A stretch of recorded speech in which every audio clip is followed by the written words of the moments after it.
Bugün 20. yüzyılın en büyük filozoflarından biri olan Bertrand Russell'ın pek çoğumuzun aradığı bir soruya verdiği cevapları konuşacağız. Nasıl mutlu oluruz? Russell, 1930'da yazdığı Mutlu Olma Sanatı adlı kitabında mutsuzluğun köklerini ve mutluluğun sırlarını adeta bir cerrah titizliğiyle inceliyor. Peki bu 90 yıllık rehber bugün hala geçerli mi? Gelin Russell'ın öngörülerini modern dünyanın karmaşasına nasıl uyarlayabileceğimizi keşfedelim. Russell'a göre mutsuzluğun 7 büyük nedeni, Russell mutsuzluğun kaynaklarını analiz ederken insanı içten kemiren duygulara odaklanıyor. İlk neden rekabet. Russell'a göre sürekli başkalarıyla yarışmak mutsuzluğun temelini oluşturuyor. Bir yarış atı gibi yaşayan insan varış çizgisinde bitkin düşer diyor. Bugünkü sosyal medya çağında bu daha da belirgin değil mi? Komşunun arabası, arkadaşının terfisi, sosyal medya ünlülerinin mükemmel hayatları hepsi bizi görünmez bir yarışın içine sokuyor. İkinci neden can sıkıntısı. Russell, modern insanın sürekli eğlence arayışının aslında derin bir boşluğu gizlediğini söylüyor. Can sıkıntısı, insanın kendi iç dünyasıyla yüzleşmekten kaçmasıdır diye ekliyor. Peki bu kaçış bizi nereye götürüyor? Sonsuz bir TikTok kaydına. Üçüncü neden yorgunluk. Ama Russell'ın bahsettiği fiziksel yorgunluk değil, zihinsel yorgunluk, kaygılarımızın birikmiş halidir diyor. Gece yatmadan önce zihnimizde dönen düşünceleri düşünün. Dördüncü neden çekemezlik. Russell bunu başkasının mutluluğuna tahammül edememe olarak tanımlıyor. Bir arkadaşınızın başarısı sizi neden rahatsız eder? Çünkü Russell'ın dediği gibi, çekemezlik kendi eksikliğimizin aynasıdır. Beşinci neden günah duygusu. Russell'a göre din veya toplumun dayattığı ahlak kuralları insanı kendi doğasıyla çatışmaya sürüklüyor. Yasaklar arzularımızı bastırdığımızda zehire dönüşür diye uyarıyor. Altıncı neden işkence korkusu. Bu Russell'ın dönemindeki politik baskılara bir göndermeydi. Ama bugün eleştirilme korkusu olarak yorumlayabiliriz. Sosyal medyada linç kültürü, her an hata yapma endişesi. Yedinci neden toplum korkusu. Yani başkaları ne der kaygısı.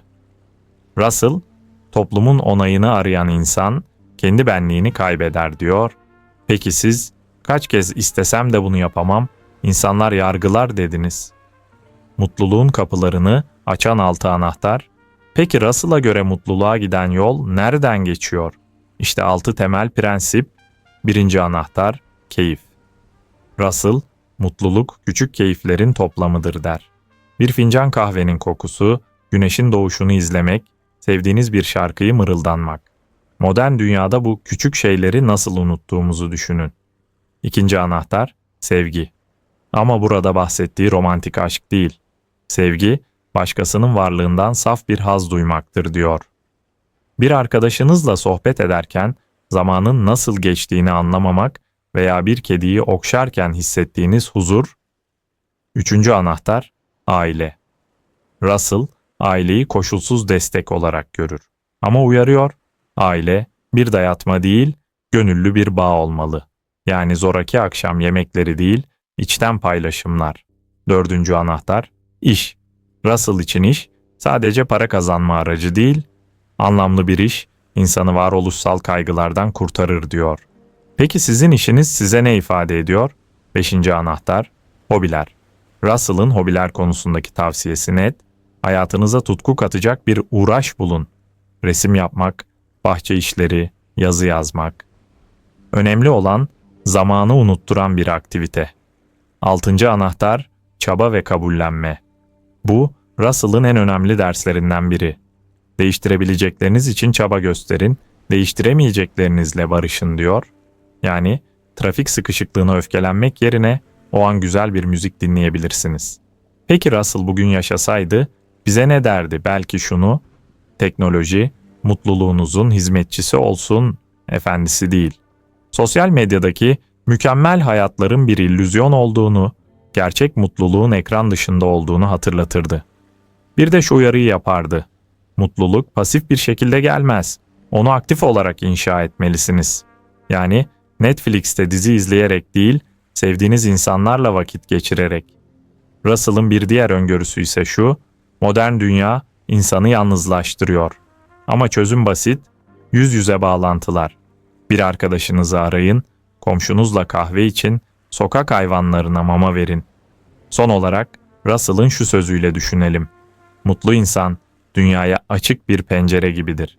Yani mutluluk içimizden dışarıya yayılan bir ışıktır. Russell'ın dediği gibi mutluluk bir tesadüf değil, bir sanattır.